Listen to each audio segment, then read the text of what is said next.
Salut tout le monde et bienvenue sur la chaîne Bytecode 1.0. Dans cette vidéo, nous allons parler de la programmation orientée objet. Donc, je vous invite à vous abonner si c'est la première fois que vous tombez sur cette chaîne. C'est quoi la programmation orientée objet? En réalité, la programmation orientée objet, c'est un paradigme. C'est une nouvelle façon de penser comment écrire son code.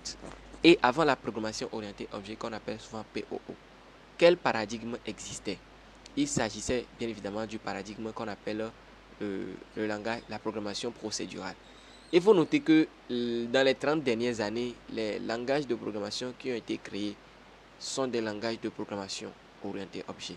À l'exemple du Python, du Java, du C++, du Ruby, du Go, du PHP et d'autres langages aussi qui sont créés dans ces dernières décennies. Alors, je disais que le paradigme qui existait, c'est la programmation procédurale. Comment cela fonctionnait? Ceux qui ont une fois appris à coder en C, ils vont mieux comprendre ce que je veux dire par ici. Donc c'est comme ça que la machine va exécuter votre programme. Il va suivre une suite d'instructions. Tandis que la programmation orientée objet, vous avez les données, vous avez une fonction par exemple ici, et les données et leurs fonctions se regroupent en un seul endroit qu'on appelle objet. Donc vous avez les données, vous avez les fonctions, et comme ça vous pouvez créer plusieurs objets, et ces objets vont pouvoir interagir entre eux. Je vais donner un exemple pour que vous puissiez mieux comprendre.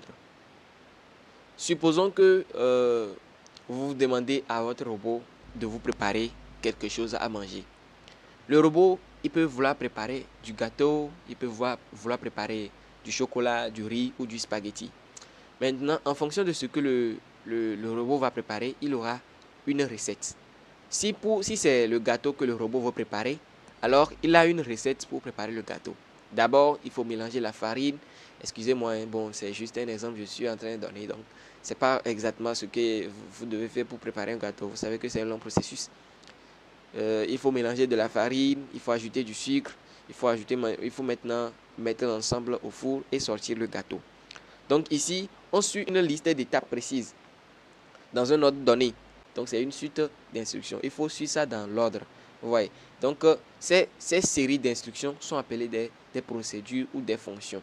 Donc ici, je vais écrire une fonction qui va me mélanger la farine. Je dirais que bon voilà, si il prend telle quantité de farine, il le met ici. On va prendre telle quantité d'eau, on ajoute et tout et tout. Et donc il va me retourner peut-être, comment on appelle ça, une pâte qui sera prête à mettre au four. Ouais. Donc c'est comme ça, la machine va suivre les instructions pour pouvoir sortir un gâteau. Si par exemple le robot il veut me préparer du spaghetti, alors la recette précédente n'est plus valable. Je ne peux plus mélanger la farine, ajouter du sucre pour mettre l'ensemble au four et sortir du gâteau. Il va falloir réécrire carrément une autre recette pour pouvoir préparer du spaghetti. Vous voyez. Donc prenons un autre exemple. Supposons que vous voulez coder un jeu de combat par exemple, où chaque personnage a une vie, a une arme et une position. Donc ce sont des exemples que je suis en train de donner. Donc ici par exemple, prenons la personne 1 qui s'appelle Itachi. Itachi, je dois écrire une fonction pour comment fonctionne la vie d'Itachi, quand on tire sur lui, comment ça fonctionne et tout et tout. Et je dois écrire également les armes qu'il peut avoir, il peut changer. Ce sont des icônes que j'ai juste pris par hasard. Hein. Et voilà, je dois écrire tous ces Mitsubishi là. Et si je veux changer de personnage, je dois écrire également un même code, un code différent avec des particularités différentes pour chaque personne. Et donc comme ça, quand je vais vouloir modifier par exemple une personne ou je veux vouloir ajouter des personnes et tout ça là, j'aurai de difficultés à pouvoir écrire mon programme. Donc ce sont les difficultés que rencontraient les programmeurs lors de la programmation procédurale. D'où la naissance de la programmation orientée objet. Le paradigme 2.